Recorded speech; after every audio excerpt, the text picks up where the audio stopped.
አንተ በእውነት ለምንድነው ህይወትክን ማታሻሽለው? ወደ ስኬት ማትመራው? ትችላለህ ነው መልእክቱ። የሰው ልጅ የማዛባትም የማስተካከልም ችሎታ አለው። ለምን ለለውጥ አእምሮን አትጠቀመው? ህይወትክን ለማደስ ለምን አትጠቀመው?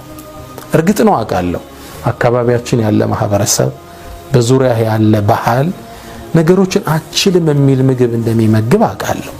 የሆነ ነገር ስንሞክር ባካትልፋ እዚህ በላይ እንኳን ማለፍ አችልም የሚሉ ነገሮች ብዙ ናቸው እኛ ውስጥ። ነጮቹ ዘፈኖቻቸው ላይ I believe I can fly ይላሉ፣ እንደምበር አምናለሁ ይላሉ። እኛ ሀገር ደግሞ ስትመጣ አልበር እንዳሞራ ሰው አድርጎ ፈጥሮኛል ይላል።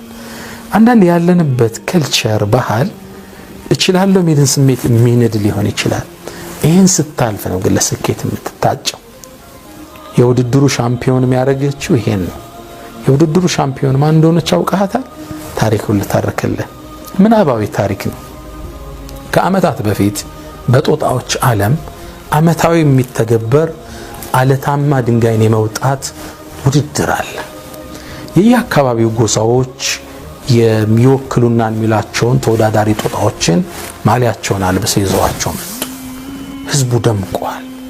ጦጣው በሺዎቹ ተሰልፏል። ሌላው እዛ አካባቢ ሞራል ድጋፍ ይሰጣል። ሶስተኛው ግጥም ይገጥማል። ሁሉም ወጡ። በጣም ረጅም ወደ ሆነው አለት ተራራ ተሰለፉ። አሰልጣኞቻቸው ምን ይሏቸዋል? በሉ እስካሁን በጦጣዎች ዓለም ጥግ ጫፍ ደርሶ ሚያቅ የለም፣ ግን የተሻለውን ያህል ርቀት የሄደ ሰው ነው የሚያሸንፈው፣ አይዟችሁ አሏቸው። ጦጣዎች ዓለም ላይ አንድ አስተሳሰብ ሰርጿል። ይሄን አለታማ ተራራ ቁንጮው ላይ የሚደርስ ሰው የለም የሚል። ይሄን ነውም ሰልጥነው ያደጉት ስፖርተኞቹ። ውድድሩ ሊጀመር ነው። ተጀመረ። ፊሽካው ተነፋ። ጦጣዎቹ አለታማ ተራራውን በፍጥነት መውጣት ጀመሩ። ከስር ያለው ደጋፊ ጦጣ አይዟችሁ በርቱ፣ ጫፍ እንኳን መድረስ አትችሉም፣ ግን የቻላችሁትን ያህል ሞክሩ ይላቸዋል። ይሄን አሳናፊ ድጋፍ የሰሙት ጦጣዎቹ እየተዳከሙ መንጠባጠብ ጀመሩ። አንዲት ጦጣ ግን ከሌሎቹ በተለየ መልኩ ግስጋሴዋን ቀጥላለች። ፍጥነቷ፣ ሞራሏ ከአንዱ አለት ወደ አንዱ አለት እየነጠረች መብረር ጀምራለች። ይሄን የተመለከተ ሰው አይደለም የተራራው ጫፍ ሰማይ ጥግ ምድርስ እስኪመስል ድረስ ከስራውንም ይጮሃሉ።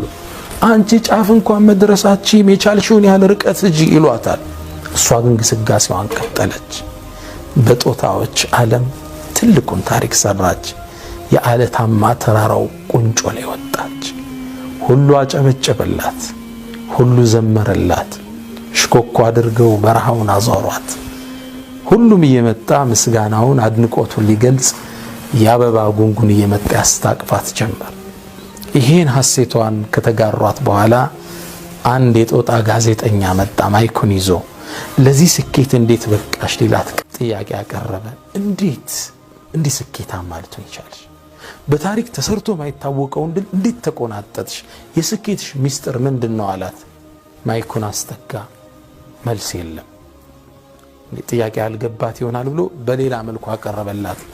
አሁንም አትመልስለትም። ስኬታማ ስለሆነሽ ኮርታ ነው እንዴ ብሎ አሁንም ሶስተኛ ጥያቄውን አቀረበላት። ልትመልስ ፈቃደኛ አይደለችም። ለምን እንደሆነ ታውቃላችሁ?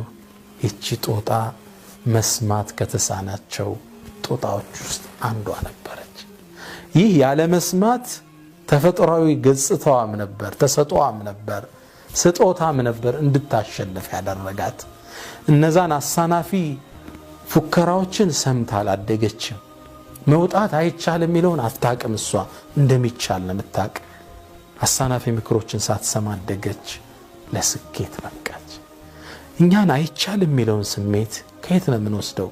ከአካባቢያችን የሚዘፈኑ ዘፈኖች፣ ከግጥሞቻችን፣ ከባህሎቻችን፣ ከጓደኞቻችን። አንተ ይህን ሰብረህ ውጣ፣ ለስኬት ታጭተሃል፣ ስኬታማ መሆን ትችላለህ። ምንም ነገር አይቻልም የሚባል ነገር የለም። በአላህ ፍቃድ ሁሉን ጥግ ማድረስ ትችላለህ። ነግደህ ትርፋማ ስኬታማ መሆን ትችላለህ። በትምህርት ወጥተህ ትልቅ ምሁር መሆን ትችላለህ። ጥሩ ዳዒ መሆን ትችላለህ። ጥሩ አባት መሆን ትችላለህ። ጥሩ ሚስት መሆን ትችላለሽ። ይቻላል። የዛሬ መልእክቴ አላህ በሰማነው የምንጠቀም ያደርገን።